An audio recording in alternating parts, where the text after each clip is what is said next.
Alright, let's talk a little bit about a movie called Obsession.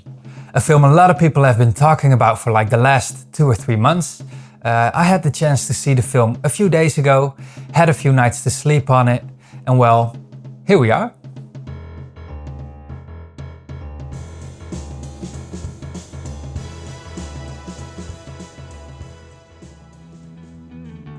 Obsession is a movie from Focus Features, directed by Curry Baker, someone I know from his YouTube channel, That's a Bad Idea, where he and I think his best friend Cooper Tomlinson make a lot of short videos and sketches with a lot of dark humor. Something I really love, so ever since their videos popped on my feed, I think I watch pretty much all of them. So it's very fun to see that they now got a chance to make something for the big screen. And it's even more fun to see that the movie that they actually made is very interesting as well. Now, I'm not as wild and lyrical about the film as many of the people I've read about online. Like when it comes to the cinematography, I don't think the movie does anything special. It doesn't shy away from the grotesque stuff, that's a plus point, but I just think it lacks a little bit of its own identity. It does have some visual trickery that also adds to what's happening on screen, so that's a plus point, but I think it just does a fine job, but nothing really special or anything. And I think the overall story wasn't anything special, very simple and also quite predictable. Basically, be careful what you wish for. The movie doesn't try to tell you a very elaborate story, but focuses more on escalation. When it comes to the usual Hollywood plot beats, the movie doesn't really do anything special. The most interesting part to me was figuring out the point of no return, as you can make a case for, I think, 2 scenes. There's one scene where he sits in the car and finds out that there's no going back from the wish. He cannot cancel it, he cannot edit it, he's stuck with the consequences. And the only way for him to end the wish is to kill his own life. But there's also a scene a little bit later in the story where he wakes up at night and Nikki, his manic girlfriend, is talking to him and says, "Just kill me."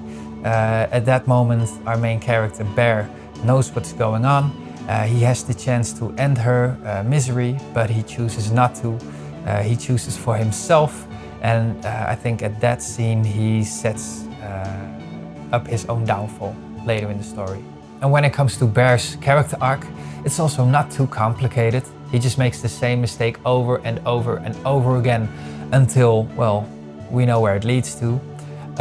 I do like his character arc. I think it's some smart commentary on toxic loneliness and what happens if you do not resolve your issues. But overall, when we look at the story and these character arcs, I just don't think these are the strongest showcases of what Curry Baker has to offer as a director. I do want to add that, you know, the choices of the story, it's a matter of taste as well. It's not something that's wrong or something that's right.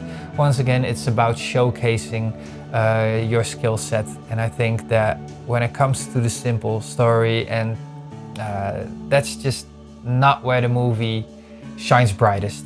But let's get into where the movie does really shine and where Curry does really get to shine. And that's when we talk about the performances and the closed off scenes. If you zoom in on some of the scenes, like the house party or some of the scenes at home with Nikki, his manic girlfriend, then we really get to see Curry shine. Sharply written dialogues, quick, awkward escalation in situations. And during these scenes also the editing really comes through, emphasizing the awkwardness and the expressions of the characters. Curry manages to constantly give you the scenes that you want to see. Like if you watch a movie and you start to understand what's happening within the movie, your brain might start working and think of some ideas of, oh, it would be awesome if this happens, would be awesome if that happens. And at least to me, when it comes to Obsession, a lot of those scenes that I wish that would happen actually happened.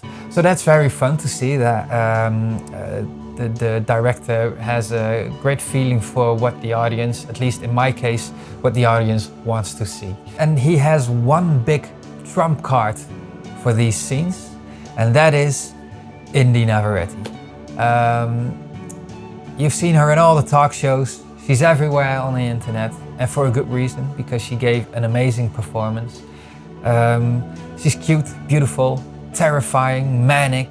She goes all over the places. The most terrifying parts in her performance and in the entire movie are the moments where she switches between the characters. There's some of these scenes, like a very intimate scene, that really stood out to me. And they don't really rely on the jump scare, even though it might feel like a jump scare, but if you look closely to how the moment is built up, it's a combination of expressions and behavior, and yeah, with some smart editing, you get a real satisfying moment. So yeah, I really appreciate that. Back to Indy Navarrete. Yeah, she completely carries the movie. She steals the show in every scene. You cannot look away. And she's just an overall pleasure to look at. I also want to mention Bear, the main character, played by Michael Johnston, if I'm correctly. If not, you're gonna see something in the editing right here. But I think I'm correct. I want to say that he also gave a great performance. I do have to say that his character, Bear, annoyed the shit out of me, especially in like the first 20-30 minutes. It's one of those social awkward characters who manage to mess up every situation they can. I understand that you want to create some contrast, you know, for the character arc, but it also needs to be a little bit realistic in a way that I can identify with it. You know, I've had my fair share of awkward moments in life, but this just felt a little bit too much, to the point that I just really can't identify with him. On the other hand, you know, the fact that I got these emotions is only a compliment to Michael Johnston and Curry for getting the performance out of these actors. There's great chemistry on screen, not only between Nikki and Michael, but also with the other cast. And when it comes to the other cast, I also just want to mention Cooper Tomlinson, who plays Ian in the story. It's very nice to see that he also got a very substantial part in the film. I don't know how much involved he was with the production of the film, but it always feels like Cooper and Curry are somewhat like a team. But you know, Curry shines on many levels, and I also think that Cooper really got to shine in this film. He just gives a great performance of Ian, and yeah, I hope that it really gives his career a boost and that he can have a successful career.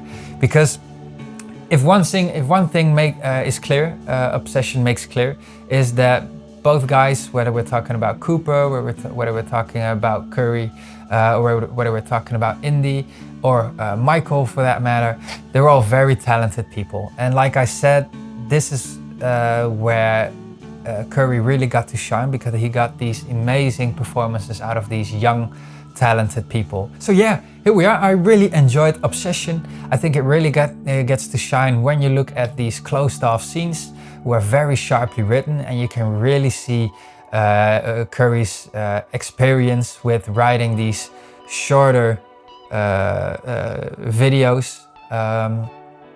Yeah, like I said, the performances were great.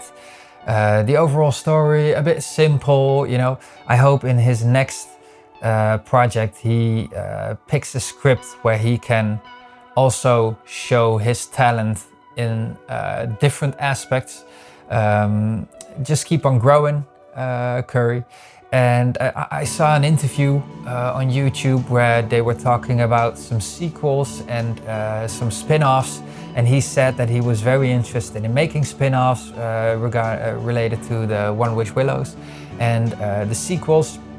And of course, I really understand that it's you know, it has a lot of potential to be a franchise, but I do hope that he'll just take on like a production role as a producer, and that he himself just continues and moves on to a new project, so he can just show his other ideas to the world. I really hope he's gonna do that and not gonna stick too much to the One Wish Willow concept. You know, he's gonna make a lot of money out of that, off of that if it turns into a franchise anyway. Yeah, once again, I'm starting to ramble. I loved it. I think I'll watch the movie a few more times in the upcoming years. You know, it's a great movie for like a Sunday when it's raining outside and you're sitting on the couch and you just have watch a movie that's not too hard to digest but does really make you feel something. Then I think Obsession is a great movie to turn on. Cannot wait to see what else is coming in the future. I hope it gives all of them the boost it needs for their career. Also, Indy Navarrete, looking forward to your next performance. I hope you enjoyed this video. Let me know in the comments what you thought about the film. Also, feel free to roast my opinion. Go ahead, I can't wait to read it. Usually I have Toby here in the background, but he's not here. He has a crazy day, he's a crazy cat. So on behalf of him and myself, thank you for watching and I hope to see you in the next video. Don't forget to like and subscribe. Bye.